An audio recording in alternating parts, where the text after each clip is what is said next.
Primera de Reyes 1:3. Bienvenidos a un nuevo capítulo, a un nuevo libro. Hoy comenzamos con el libro de Reyes, en concreto el primer libro, que como pasó con los libros de Samuel, que hay Primera de Samuel y Segunda de Samuel, aquí pasa lo mismo, hay Primera de Reyes y Segunda de Reyes. Por si no visteis, mejor dicho, por si no escuchasteis el primer episodio de Samuel, os explico el por qué son dos libros en lugar de uno. Pues esto es porque anteriormente todo estaba en un libro, mejor dicho, en un rollo como pergamino, y al traducirlo al griego vieron que era tan largo que tuvieron que dividirlo en dos. Por lo tanto, reyes. ¿Qué son reyes? Yo creo que esta pregunta es muy obvia, pero no hay que dar nada, por supuesto, y como sabéis, al principio de cada libro que se empieza, por lo menos la primera parte, sí que me gusta un poco investigar sobre la palabra, por muy lógica o por mucho que ya se sepa el significado. Entonces, reyes, un sinónimo es monarca, y un rey es un soberano de una monarquía o de un reino. Toda esta historia, todo este libro se va a situar en Jerusalén, todos los acontecimientos pasan en Jerusalén, es una continuación del libro de Samuel y narra la historia de Israel durante 4 siglos, es decir, una barbaridad de tiempo pasan en estos dos libros, en este libro realmente.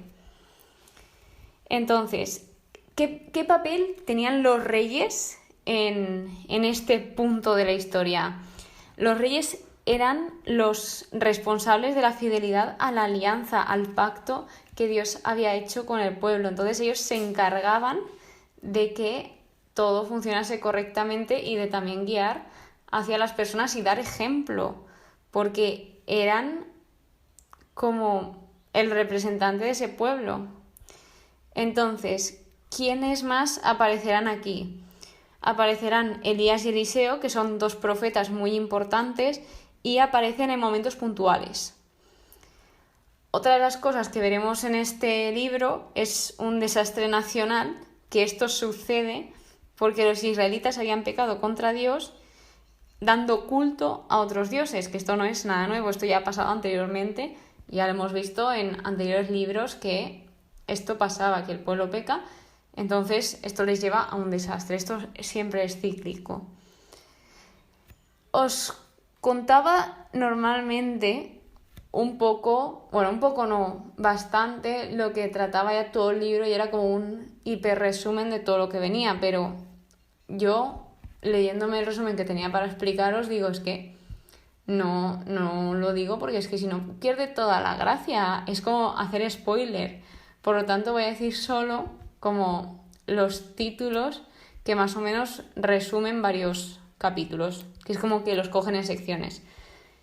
Entonces, primero de nombrarlos, en este libro se nombran también los reyes que vinieron después de David y indica en un comentario que yo pues voy estudiando de diferentes comentarios, voy buscando información de estos libros, que ninguno de ellos estuvo a la altura de la promesa de Dios. Por lo tanto, ahora sí. Estos 2 libros, Primera y Segunda de Reyes, tratarán sobre el reino de Salomón y construcción del templo.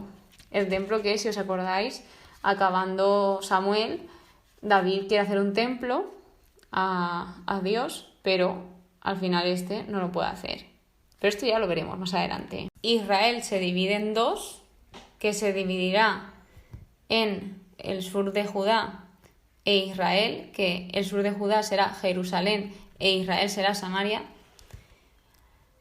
Otra sección que será los reyes de Israel contra los profetas, que esto como que selecciona los últimos capítulos de Primera de Reyes y los enlaza con la continuación de Segunda de Reyes. El camino al exilio, porque tendrán que abandonar la tierra, ¿qué pasará para que tengan que proceder a hacer esto?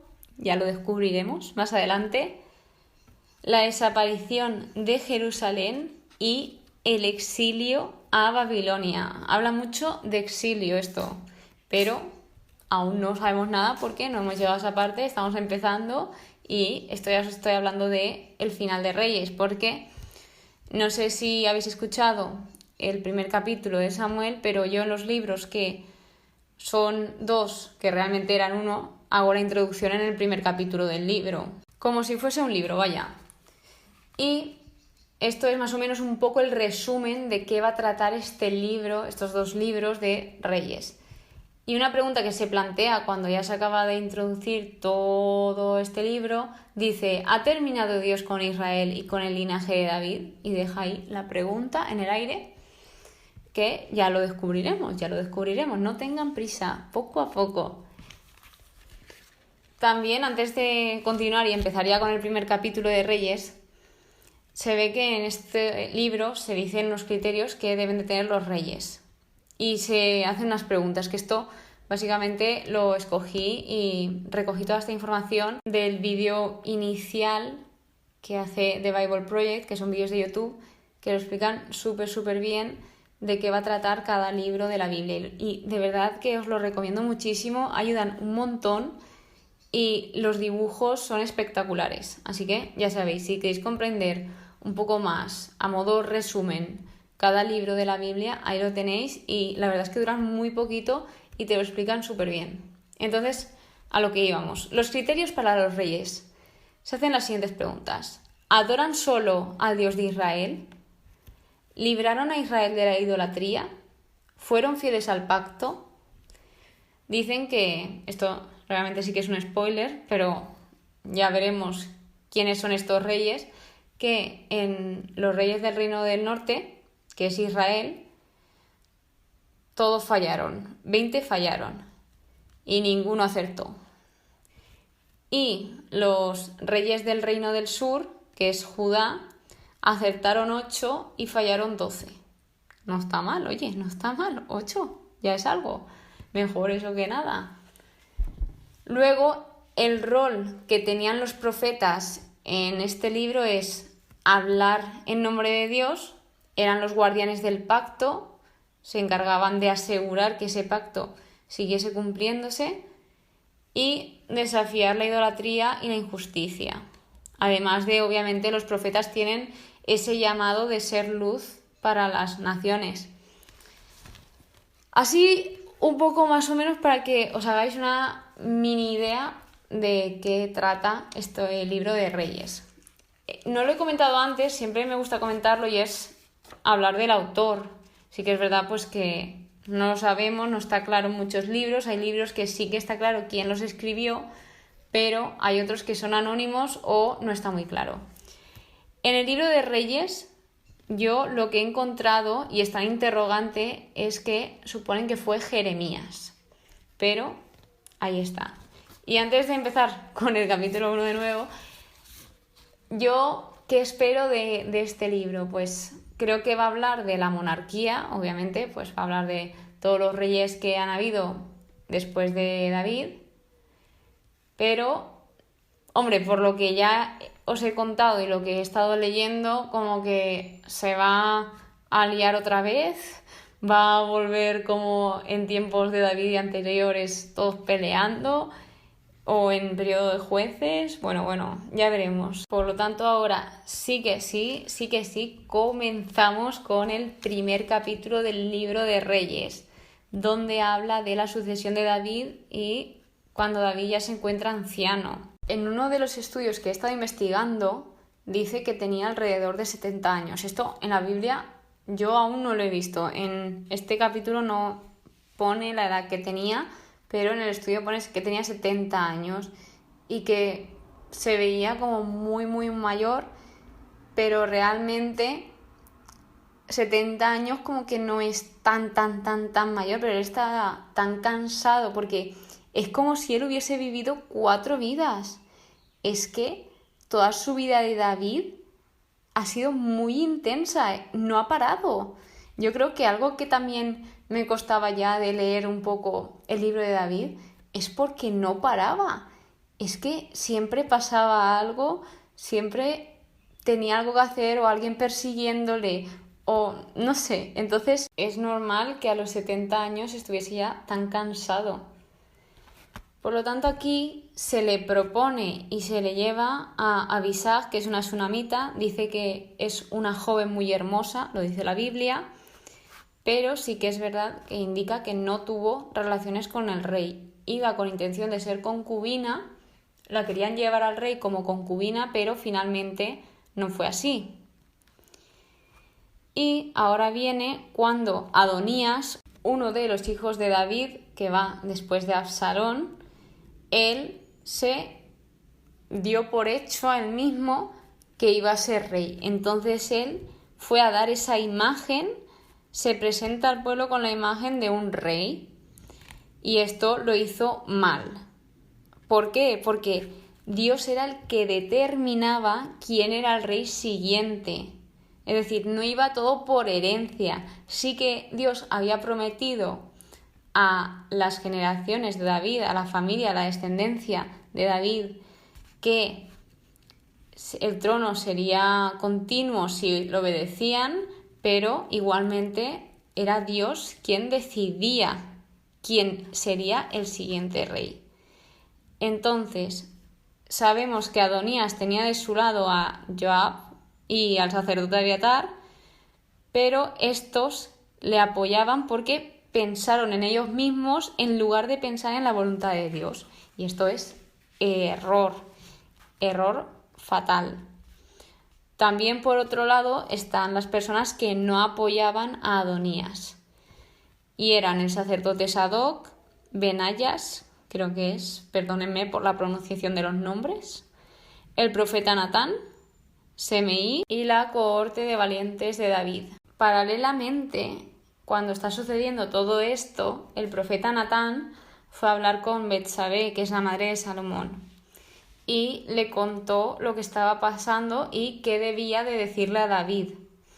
Fueron a contarle a David y Betsabé realmente le dijo lo que pasaría si su hijo finalmente no era rey, y cuando el profeta Natán le hizo ver a David,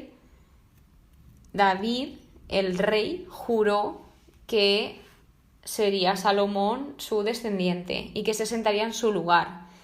De hecho, me apunté para destacaros que nada más le cuentan todo esto a David, lo primero que dice es: vive el Señor que me ha salvado de todo peligro.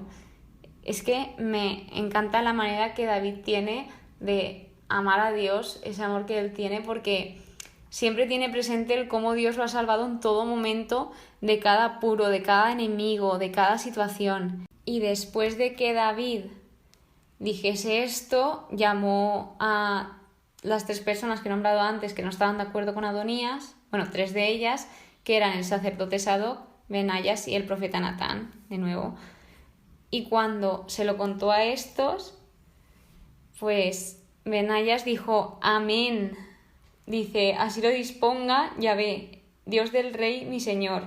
Es decir, primero de todo, a mí de aquí, de este versículo, me llamó mucho la atención ese amén, y luego que lo que se refería aquí Benayas es que él quería la voluntad de Dios, y si eso era lo que quería el Señor, adelante. Por lo tanto, aquí Salomón fue ungido por el sacerdote Sadoc. Después que pasa todo esto, David dice a Salomón cómo debe de actuar en ese día que se unge como rey o que se proclama como rey, y una de las cosas que le dice es que se monte sobre la mula del rey. Y es que las mulas eran muy caras de conseguir y realmente estaban reservadas para la realeza. De modo que más tarde me he apuntado unos versículos que son el 47, el 48 y por último el 50, que el 47 dice: ensalce tu Dios el nombre de Salomón más que tu nombre, y engrandezca su trono más que tu trono.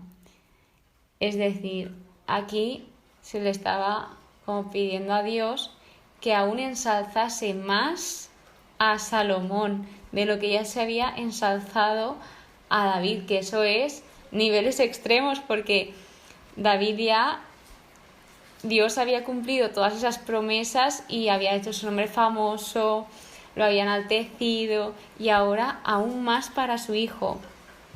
El versículo 48 dice: Bendito sea el Señor, Dios de Israel, que ha concedido hoy que un descendiente mío se siente sobre mi trono y que yo haya podido verlo.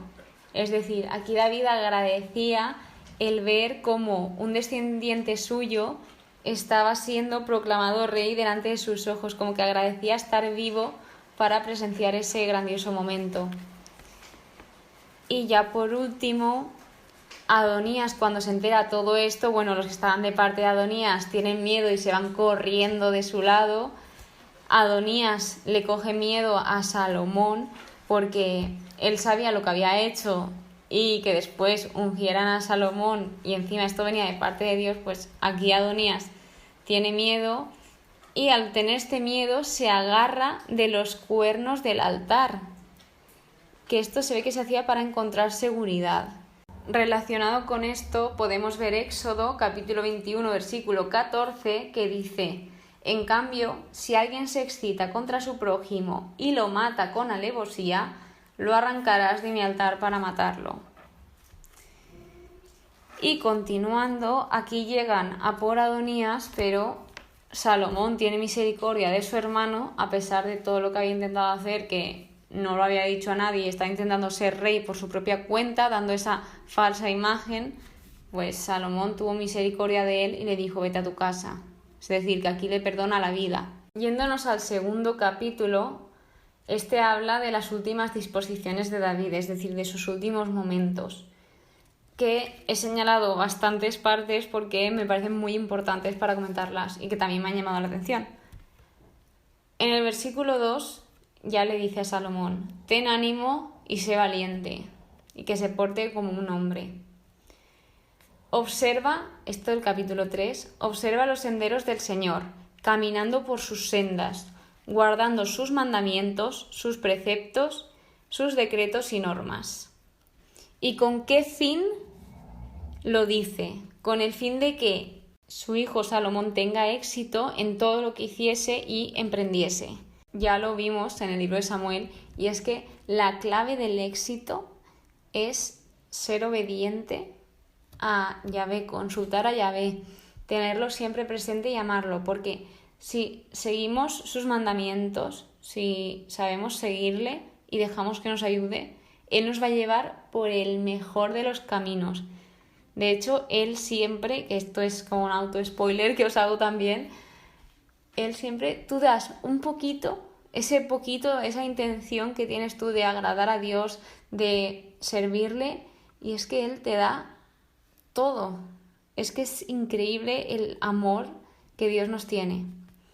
Entonces también realmente aquí el padre le aconseja a su hijo lo mejor que puede hacer, el mejor consejo que le puede dar, porque ha visto cómo en él, cómo en David, esto fue verdad, cómo esto se cumplió, que realizando todo esto, él consiguió ese fin, consiguió ese objetivo, consiguió su propósito. Entonces más tarde también le dice: para que el Señor cumpla la promesa que me hizo. Aquí está hablando todo el rato David, para que os pongáis un poco en contexto. Entonces, para que esto se cumpliese, lo único que Dios pedía a ellos era que le fuesen fiel, que le fuesen obedientes, y ya está. O sea, es que no hay que hacer nada más sino dejarse ayudar por Dios. Así pues, si ponemos a Dios primero, Él se encarga de todo lo demás. No te tienes que preocupar tú por nada. Si tú dejas a Dios que te ayude con tus cargas, ya tú solo preocúpate por hacer lo que le agrada a Dios y luego Él ya se ocupa de lo demás. No tienes que preocuparte por nada. Tienes que confiar en Dios. Y ahora llega el momento en que David le habla de diferentes personas que son Joab, Barzillai y Semei, a los que pues tienes que perdonar la vida o no. Entonces David le aconseja, y el único que dice que le trate muy bien es a Barzillai, porque este ayudó a David cuando huía de Absalón, del hijo. David le dice, después de contarle todas estas personas, ya lo deja todo en las manos del hijo y dice: eres inteligente y sabrás lo que tienes que hacer. Es decir, David confiaba en su hijo. Y ya en el versículo 10 nos dice que David descansó con sus padres y la recompensa eterna que David tuvo. Se hace un pequeño resumen de que él estuvo reinando 40 años en Israel, 7 en Hebrón y 33 en Jerusalén. Y después de todo esto, comenta que el reino de Salomón se consolidó firmemente.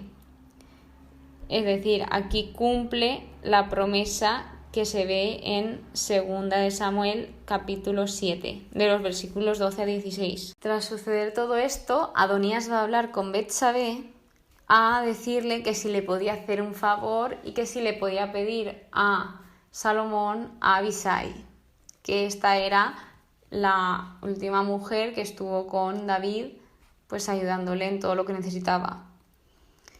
Entonces, cuando Betsabé va y se lo dice a Salomón, como que se queda un poco impactado, por lo menos si lo leéis, es que parece que se queda como así, impactado, como a cuadros. Y le dice: pide también para él el poder real. Es como: ala, ya que estamos, pide también que sea rey. Porque es que lo que suponía que le entregase a Abisag era que pasase a tener un título en la sucesión, es decir, como que cambiaría a ser rey Adonías, pero esto no lo tengo muy claro, más o menos, para que lo entendáis. Entonces, tampoco era tonto, Adonías, sabía lo que pedía, para algo que pide, y es, entre comillas, a la concubina del padre. Entonces aquí se da la muerte a Adonías por Benayas, y más tarde también viene la destitución y el destierro del sacerdote Abiatar, seguidamente la fuga y ejecución de Abiatar, el confinamiento de Semei y su muerte, porque al final Semei le dan como arresto domiciliario y al final a los 3 años incumple, así que al final acabaron con su vida. Finalmente el capítulo 2 acaba con que el poder real de esta manera se consolidó en manos de Salomón, porque se ve que él quería empezar el reino haciendo justicia y que fuese un reino seguro. Entonces, para que esto sucediese, tenía que acabar con los injustos y con los que habían cometido injusticias. Esto es lo que yo he entendido. Sí que es verdad que me ha costado un poco y creo que a lo mejor no he acabado de entenderlo del todo, pero más o menos creo que va por esa línea. Y por último, el último capítulo de hoy, el capítulo 3, habla del casamiento de Salomón, que se casa con la hija del faraón de Egipto. En esta época, en el mundo antiguo, cabe destacar que el casamiento con compañeros de la realeza era algo común. Aparte de que son de la realeza, sobre todo se hacía para evitar ese conflicto entre naciones por el lazo familiar que unía a los unos con los otros. Entonces, en el versículo 3 vemos cómo indica que Salomón amaba al Señor, y más tarde tiene una visión en Gabaón en la que el Señor se le aparece en sueños a Salomón y le dice que pidiese todo lo que quiera y que él se lo dará. A mí esto me encantó, porque cuando tu corazón está rendido a Dios, Dios te dice esto: pedid y se os dará, buscad y hallaréis. No sé si os suena, porque esto aún queda mucho para que salga en la Biblia, pero va por ahí el asunto. Entonces, qué bonito que el Señor, al ver que Salomón le amaba tanto y le era fiel, pues se le aparece en sueños y dice esto. ¿Qué sacamos de aquí? Que Dios actúa con gran bondad con los que actúan con fidelidad, justicia y rectitud de corazón. Salomón aquí, en este momento, se denomina que él es muy joven y no sabe cómo actuar, pero al final le dice que le concediese un corazón prudente, un corazón que escuchase para gobernar. Y esto es súper bonito, porque le podía haber pedido todo lo que le hubiese dado la gana, pero finalmente él pidió un corazón para escuchar a Dios y gobernar correctamente, gobernar al pueblo de Dios, y también saber distinguir entre lo bueno y lo malo, la importancia del discernimiento. A mí me encantó esto porque es muy importante que le pidamos a Dios el discernimiento. Y cuando tú amas tanto a Dios y escuchas a Dios y vas leyendo su palabra, Él te da ese don de poder discernir qué está bien y qué está mal.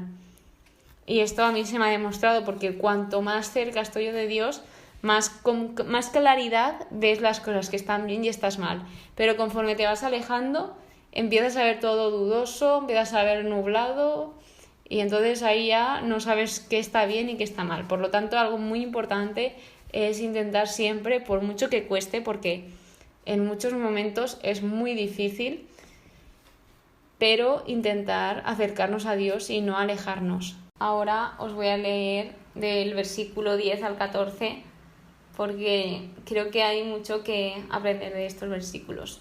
Agradó al Señor esta súplica de Salomón.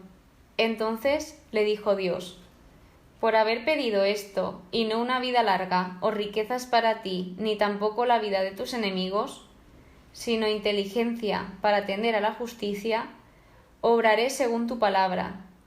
Te concedo una mente sabia e inteligente, como no ha habido antes de ti, ni surgirá otro igual después. Te concedo también aquello que no has pedido, riquezas y gloria, mayores que las de ningún otro rey mientras vivas. Si caminas por mis sendas, guardando mis preceptos y mandamientos, como hizo David, tu padre, prolongaré los días de tu vida. Es que lo que os decía antes, que os he dicho, os voy a hacer spoiler, pues aquí era que con poquito que pidas a Dios, Él te da inmensidades. Y es que es increíble.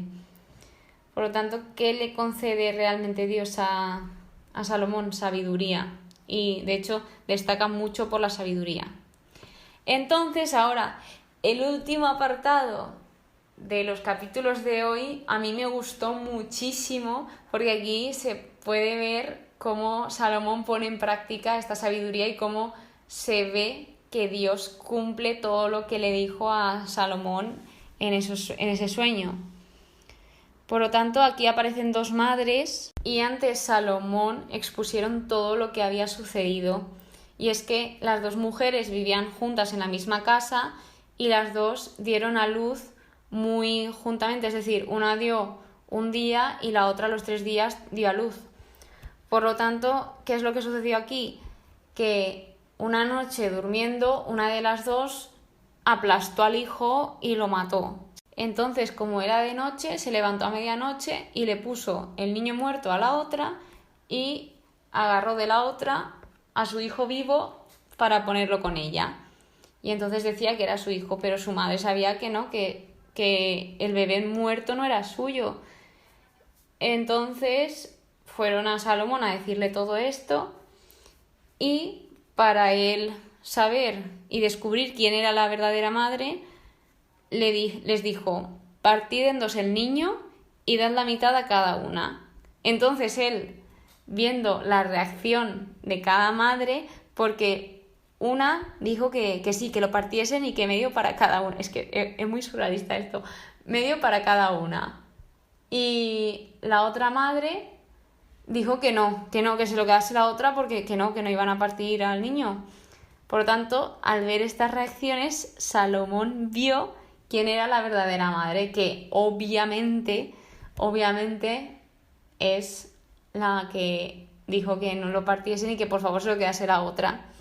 Porque obviamente si tú tienes un hijo, pues pones antes su felicidad porque lo amas que la tuya. Entonces prefería que viviese y que estuviese con la otra madre a que lo partiesen por la mitad. Es que madre mía, anda que la otra también, la pues pártelo. ¿Tú te crees que eso es lógico? Es que... Y bueno, y ya en el versículo 28 se difunde toda esta historia, todo cómo había actuado Salomón, y indica: todos temieron al rey, viendo que había en él una sabiduría divina para administrar justicia. Wow, es que me encantó como este final porque llama la atención la forma en que él decidió y confirmó quién era la madre. Y eso ha sido el inicio de Reyes. Yo la verdad de este libro creo que voy a aprender, porque en todos los libros aprendo muchísimas cosas nuevas, pero sobre todo aprender de el comportamiento de los reyes como de los profetas y aprender de tanto de las cosas que hacen bien como de las cosas que no hacen mal para que no se repitan. Y es que no sé qué me esperará porque veo mucho exilio, veo como que se divide en dos el reino y entonces aquí es que algo va mal, le están desobedeciendo a Dios. O sea, porque cuando se empiezan a dividir y a separar es que hay desobediencia hacia Dios. Ya lo hemos observado en los anteriores libros de la Biblia. Entonces, bueno, pues en estos libros supongo que conoceremos a otros reyes y ya veremos qué nos depara. Ya en esta parte, en estos 3 primeros capítulos, decimos adiós a David porque ya no está, ya se fue a descansar con sus padres, como indica en la Biblia, y ahora damos inicio al reinado de Salomón. Y eso ha sido todo por hoy. Espero que os haya gustado, que hayáis aprendido aunque sea un poquito. Muchísimas gracias por escucharme un día más, la verdad. Y nos vemos en el siguiente episodio. Que Dios os bendiga. Que paséis muy buen día.